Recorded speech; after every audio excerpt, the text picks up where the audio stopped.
Bong Joon Ho's Memories of Murder takes place in the real-world 1980s South Korea. In this time, the country was going through a bit of political turmoil with a military regime that did not value fair democratic elections. In the midst of it all, a series of brutal murders occurred in Hwa-sung, a rural farmland city that sparked the attention of the nation. Being the first serial murder of its kind in South Korea, it became the largest criminal case ever seen, with over 2 million officers involved and over 21,000 witnesses and suspects. Due to this particular time period, the officers and detectives were not top-notch. The film captures this with its demonstration of brutal interrogation techniques and improperly run police department. In reality, at least 4 individuals, deemed as possible suspects, took their own lives in the 1990s after being investigated and allegedly abused by the police. In October of 2019, it was released that Lee Chun-jae had been confirmed as the killer in the Hwa-sung serial murders with DNA evidence. Up until this point, the anonymity and mystery of the killer's identity was fear-inspiring across the nation. With the previous status of the case, that lay unsolved after more than 3 decades, it was assumed that the killer had slipped away. At the time of the film's release in 2003, the paranoia was alive and well. Because of this, the film was able to capture the emotion of fear and resonate with the South Korean audience's shared trauma and experience.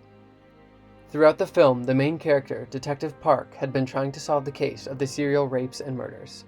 With what was concluded as an unsuccessful investigation, Detective Park is shown many years later in older age. In the final scene of the film, he returns to the scene of the original murder to take another look at his unfinished business. The memories of murder still haunt him all those years later.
그 안에 뭐 있어요? 응? 거기에 뭐 있냐고요? 아니, 근데 왜 봐요? 그냥 좀 봤다. 되게 신기하다. 뭐가? 얼마 전에도 어떤 아저씨가 여기서 이 구멍 속 들여다보고 있었는데. 그 아저씨한테도 물어봤었거든요. 왜 여기 들여다보냐고. 그랬더니? 뭐래더라? 맞아. 옛날에 여기서 자기가 했던 일이 생각나서 진짜 오랜만에 한번 와봤다. 그랬는데?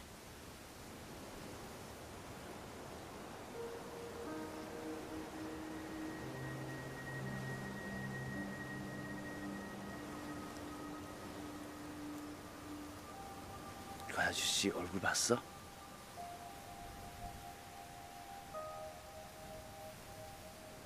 어떻게 생겼어? 그냥 뻔한 얼굴인데? 어떻게? 그냥 평범해요.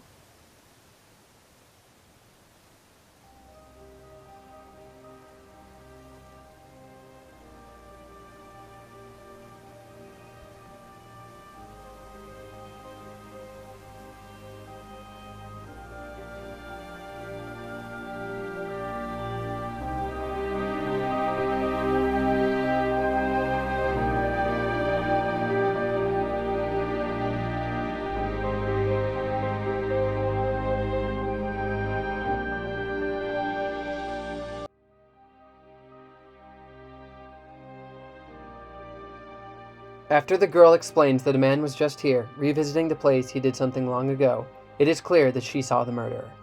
When she adds on that he just looked normal and plain, it leaves the detective speechless. He then looks directly into the camera. With this action, he has broken the fourth wall. Although breaking the fourth wall is not a novel idea, the way in which it is employed in the film is both unique and masterful.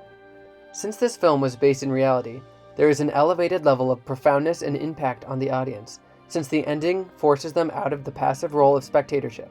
By reflexively using the medium of the film in a cinema, the audience is engaged in a terrifyingly isolating and uniting way. When Directive Park looks directly into the camera, it is actually an extension of the director engaging with the audience. Bong Joon Ho knew that the killer would come to see his film, so the detective is looking into the killer's eyes. Since the girl says the man is an average-looking man, the general spectating audience wouldn't be able to tell if the killer was in their theater. Furthermore, the killer could be sitting next to each and every viewer of the film. This effectively puts the killer next to every single person who watched the film in theaters. By using the film to point to the then anonymity of the killer, it raises every viewer's awareness of how unsafe they are.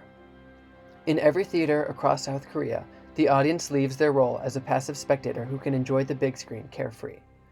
When Detective Park looks into the audience, the focus of the film leaves its place from inside the film itself and distributes itself among the audience.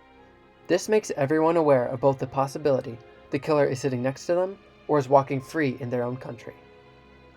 In that singular, solemnly terrifying moment of eye contact with the actor, they are shrillingly connected and isolated to every person that watched the film with them, and more broadly, every citizen in their country. While the killer is the only one who can have the literal memories of murder, the whole country also holds these memories of how traumatic and indefinitely unsafe they felt in that time period.